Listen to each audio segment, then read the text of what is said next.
The sun had barely crept over the horizon when the sound of horses thundered down Main Street. Redemption Creek, a once peaceful frontier town, woke to the chaos of gunfire and screams. The Black Vultures, a ruthless gang led by the infamous Jeb "Snake Eyes" Carson, rode in like a storm with no mercy. Within minutes, they owned the town. The sheriff's office burned, the bank was stripped, and the townsfolk cowered in their homes, afraid to even breathe. Redemption Creek, once known for its gold mines and good-hearted people, had become a ghost town ruled by fear. Hidden behind the saloon's broken window, a man watched in silence. His name was Ethan Cole, a former deputy who had left the badge behind after a tragic mistake that cost his brother's life in a failed shootout years ago. He'd sworn never to raise a gun again, never to play hero, and never to stand for justice. But that morning, as he saw the Black Vultures drag the town's preacher into the street and gun him down just for sport, something inside him broke. He clenched his fists, his jaw tight, as if the ghosts of his past whispered, "You can't run from who you are." By sundown, the Outlaws had taken control of everything, the saloon, the bank, and even the sheriff's star, which Snake Eyes mockingly pinned on his vest. "This town belongs to the Vultures now," he sneered, his voice echoing through the dusty streets.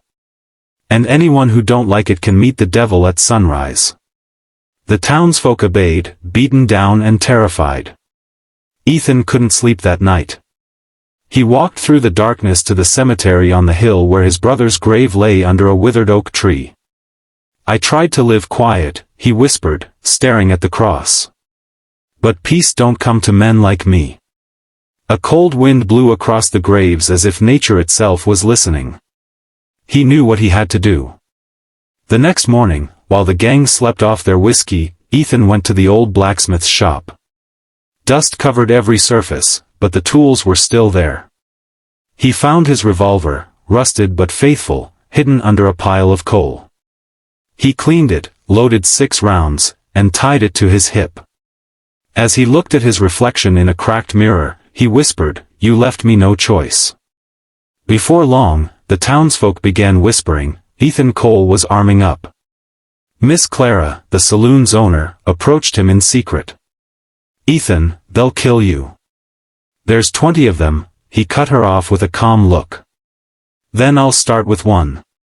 That night, under the blood-red sunset, the first shot rang out. Ethan ambushed 2 vultures near the livery stable, sending shockwaves of fear through the gang. By dawn, 3 more were gone, one by the church, one by the well, and another near the sheriff's office. Panic spread among them.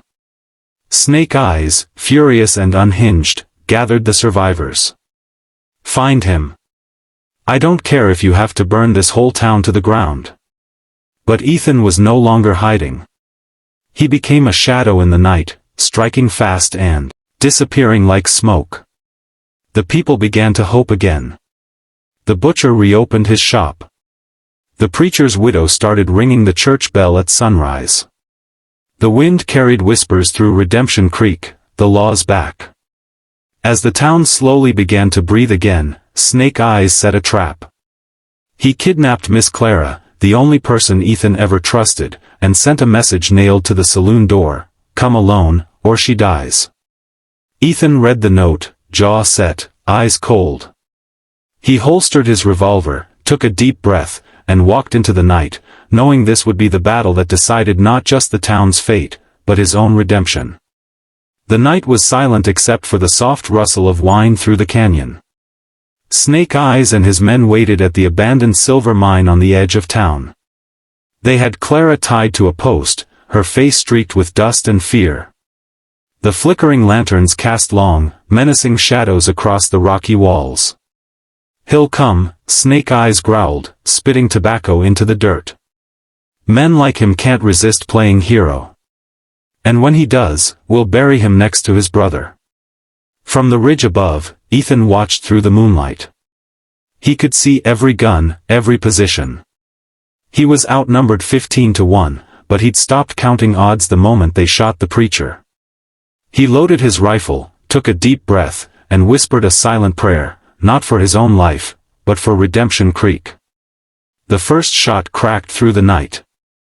One outlaw dropped, his rifle clattering against the rocks. The vultures scattered, shouting in confusion. Ethan moved like a ghost, firing from the shadows, each bullet precise, each step silent. Snake Eye's voice roared through the chaos, "Fan out! Find him!" But it was too late. Ethan was already among them. He fought with the fury of a man who'd lost everything and had nothing left to fear. Bullets whizzed past him as he ducked behind crates and boulders, returning fire with deadly accuracy. One by one, the vultures fell, each name carved into Ethan's memory. The echoes of gunfire rolled across the canyon like thunder until only Snake Eyes remained. The outlaw leader dragged Clara to the edge of the mine shaft, pressing a revolver to her head. "Drop it, Cole," he shouted. Ethan stood there, revolver drawn, eyes steady. "You think you're the law?" Snake Eyes sneered. "You're just another killer." Ethan's gaze hardened. "Maybe. But at least I kill for something that matters." The final duel began. Snake Eyes fired first, his bullet grazed Ethan's shoulder, spinning him around. Ethan fell to one knee, his revolver trembling in his hand. But in that instant, he remembered his brother's words from years ago, "Justice ain't about the badge, Ethan. It's about the man who wears it." With one last breath, Ethan took aim and fired. The shot echoed through the canyon, and Snake Eyes stumbled backward, dead before he hit the ground. Clara rushed to Ethan's side as the first light of dawn painted the sky gold. He was bleeding, weak, but alive. "It's over," she whispered. Ethan looked at the rising sun, a faint smile on his lips. "No," he said softly. "It's just beginning." By morning, the people of Redemption Creek gathered in the square. The black vultures were gone. Ethan limped to the sheriff's office, picked up the burned star badge from the ashes, and pinned it to his chest. "This town's got a law again," he declared. The crowd erupted in cheers. Redemption Creek was free. And from that day on, whenever a stranger rode through the town, they'd hear stories of a man who stood alone against the darkness, a man who became the law when no one else would. Ethan Cole didn't just save Redemption Creek. He reminded the world that justice still had a heartbeat, even in the wildest corners of the West. If you love this story of courage and justice, don't forget to subscribe to the channel for more powerful Western tales. Your support helps us bring more legends like Ethan Cole to life, stories of bravery, redemption, and the untamed spirit of the Wild West.